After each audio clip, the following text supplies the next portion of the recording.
ඔබ හම්බ කරන මුදල හොඳටම ඇති. එක්කෙනෙක් හම්බ කරන මුදල හොඳටම ඇති. පින්විතනි වැස්සිව කරත්තේ බඳින්න ඕනේ නැහැ එතකොට. අපේ සීහෙලා කවදාවත් වැස්සිව කරත්තේ බඳින්නේ නැහැ පින්විතනි.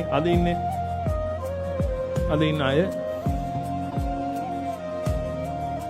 වස්ස ගෙදර කියන සමහර වැස්සිය මුලින්ම කරත්තේ බඳලා තියෙනවා. මම මෙහෙම කොට අමනාප වෙන්න එපා. නමුත් කරන්න දෙයක් නැති නිසා ඔබ එහෙම කරලා ඇති. ඔබට දොස් කියනවා නෙමෙයි මේ. වැස්සිව කරත්තේ බඳාම පැටව කිරිබොන්න එකාගෙන.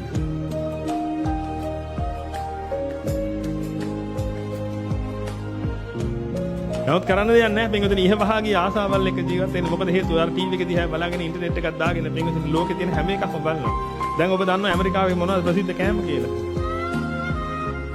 ඒ කාලේ හිටපු අපේ මිනිස්සු දන්නේ නැහැ නේ ඇමරිකාවේ මොනවද කන්නේ කියලා. ඒක නිසා එයාට තණ්හාව තිබුණත් වෙන්නේ. ඇමරිකාවේ කෑම කන්න ඕන උන්නේ නැහැ නේ. ඉතියෝපියාවේ කෑම කන්න ඕනේ නැහැ නේ මේක. කොහේ හරි කමන්නේ නැහැ ලෝකේ තියෙන කොහේ රටක කෑම කන්න. නමුත් අද ඔබ ඔක්කොම දන්නව නේද පින්වතුනි?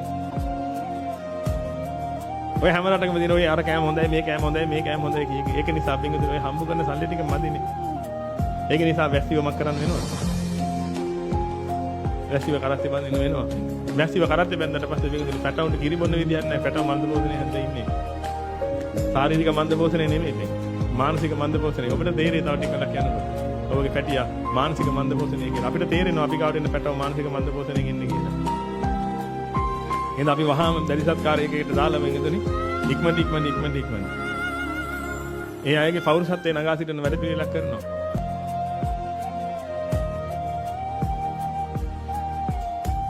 හොඳට මතක තියාගන්න පින්වතුනි ගෙදර අම්මයි තාත්තයි දෙන්නම රස්සාවට යනවා කියලා කියන්නේ ඒක ඒ જાතිය ගොඩාක් පල්ලයට වැටිච්ච જાතියක්.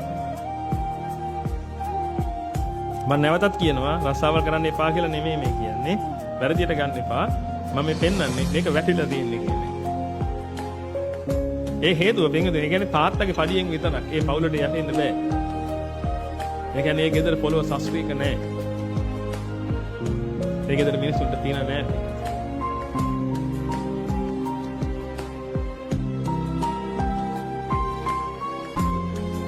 අර නම් මේ නෝනල ඔක්කොම යුද්ධ කරන්න ඕනේ ගෙදර. මට රස්සාවට යන්න දීයන් කියලා නෙමෙයි.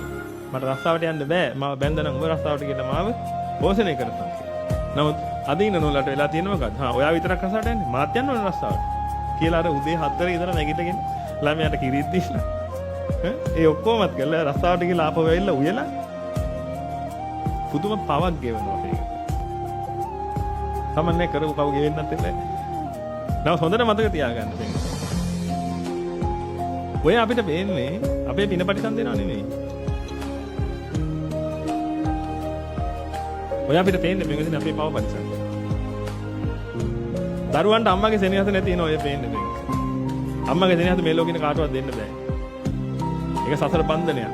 ලොකු සසර බන්ධනයක් මේක. මහා බෝසතාණන් වහන්සේට අම්මලා දෙන්නෙක් හිටියා මේක. ඒ සසර බන්ධන දෙකක් තිබුණා. ඒකත් එක කම්පෙයා කරන්න බෑ. වදන්න එක අම්ම කෙනෙක් හිටියා. හදන්න තව අම්ම කෙනෙක් හිටියා මේක. ඒ අම්මගේ දෙතන කිරි එරෙන්න ගත්තා පොඩි දාතු කුමාරයව දැක්කම. ඒ සසර බන්ධනේ මහ විශාල බන්ධනයක්. ඒ වගේ සිදුවීම් එකක් දෙකක් හැරෙන්න වෙනදනේ අම්මගේ ආදරේ කාටවත් දෙන්න බෑ. මම ඔබට පෙන්වන්නේ සමාජය හදන්න කියන එක නෙමෙයි.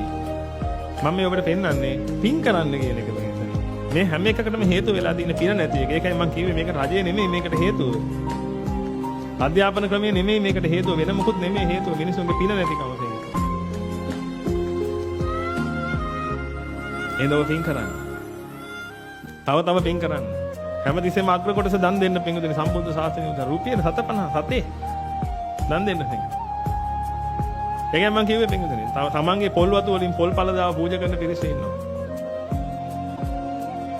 ඉතින් මේ ආරාමයේ කියන එක පින්වතුනි එයාට තෝතැන්නක් වෙලා තියෙනවා. ඒකට හේතුව පින්වතුනි හැමතිස්සෙම සීලාදී ගුණධර්ම පුරන උතුමන්ට තමයි මේ ධම් පූජා කරන්නේ. මොකද හේතුව ඔබත් මෙහෙ ඇවිල්ලා නිකන් නෙමෙයි එදා නිකන් පින්වතුනි. ඔබ සීල් සමාදන් වෙලා ඔබ බණහන්නේ නෙමෙයි. මෙහෙ නිකන් ඇවිල්ලා හඳහනක් බලාගෙන යන එනවා නෙමෙයි නේ පින්වතුනි. ඔබ බණහන්නේ නෙමෙයි පින්වතුනි. බණහලව නිවන් දකින්න එන්නේ. ඒන ඔබට තමයි පින්වතුනි දානමාන වලින් බුදු සත්කාර කෙරෙන්නේ. මේ ආරාමයට කවුරු ආවත් පින්වතුනි කොයි වෙලාවෙ ආවත් මොනවා හරි දෙයකින් සංඝා සත්කාර කරලා යන ක්‍රමවේදයක් අපේ තියෙනවා. ඒකට හේතුව පින්විතනි අපි දන්නවා අතීතී දේවෝ භව.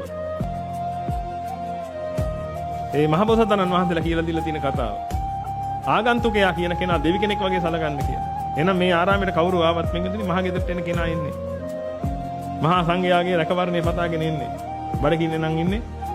ඕන වෙලාවක පින්විතනි ඒවට කරුණු කටයුතු නැස්ති කරලා තියෙන එයාට බිස්කට් එකක් හරි දෙන්න.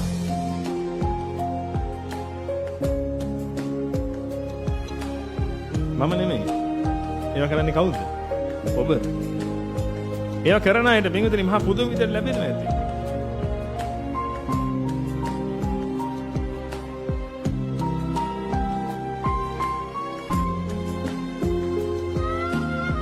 ඒ ඵලදාවල් ගොඩාක් වැඩි වෙනවා කියලා මේ පිරිස කියනවා. ඉස්සර වගේ නෙමෙයි මේ සම්බුද්ධ ශාසනයට පුදන්න පටන් ගත්තට පස්සේ. ඵලදාව වැඩි, කෘමි ප්‍රශ්න අඩුයි.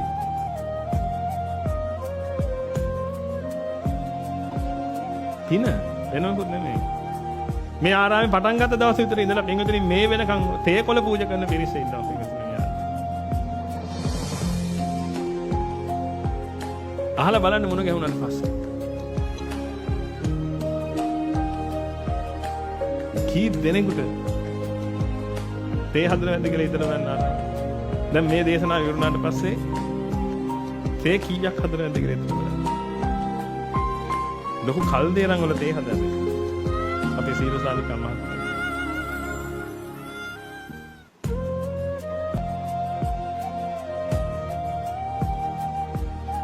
කිලෝ ගානක් දානවද එකපාර මං හිතන්නේ. කී දෙනෙකුට තේ ටිකක් දෙනවද? කිසිම අයනියක් වෙන්නේ නැහැ ඒ තැන්වලට. මේ කියන හැම එකක්ම මම මේ නිකන් එහෙම මතක් වෙන දේවල් කියන්න පිටින්නේ. ඔබ හැම කෙනාම කරනවා මේ විදිහට. ඒකෙන් මම මේ ඔබට පෙන්වන්න හදන්නේ පිටින්නේ මේ පින කියන එක ඔබට පරිසම් දෙන්න හැටි. ඔබ පිනක් කළාට පස්සේ පිටින්නේ ඔබට ලැබෙන්න තියෙන දේවල් ලැබෙන්න පටන් ගන්නවා. ඔබ හරි සස්වේක මිනිස්සෙක් වෙනවා. ඔබ නිරෝගී මිනිස්සෙක් වෙනවා. ඔබගේ පවුල වල තියෙන ප්‍රශ්න ටික ටික විසඳෙනවා. පාප විපාකේ එළියට විසු වෙනවා පිටින්නේ. ඔබ අහලා තියෙන අකුණු සන්නායක කියලා જાතිය. ඒ වගේම අකුණු විකර්ෂක කියලා જાතියකුත් ඔබ අහලා තියෙනවා. අකුණු විකර්ෂකයක් හයි කළාට පස්සේ ඒ පළාතට අකුණු වදින්නේ වීසි කරනවා යාට. පින කියලා කියන්නේ පින්වතුනි පාප විපාක වලට විකර්ෂකයක්. ඔබ පිනෙන් පෝෂණය වෙන්න පින්වතුනි අර පාප විපාක ටික ටික එහාට තල්ලු වෙලා යනවා. 100%ක්ම කියන්න බෑ. නමුත් යම් ප්‍රමාණයක් පින්වතුනි තල්ලු වෙලා යනවා. ඒක නිසා ඔබ සුවපත් ජීවිතයක් ගත කරනවා. ඉතින් මේ ඔක්කොටම හේතුව පින. ඔබට ඔබගේ අම්මව හම්බුනේ, ඔබට ඔය තාත්තව හම්බුනේ පිනට.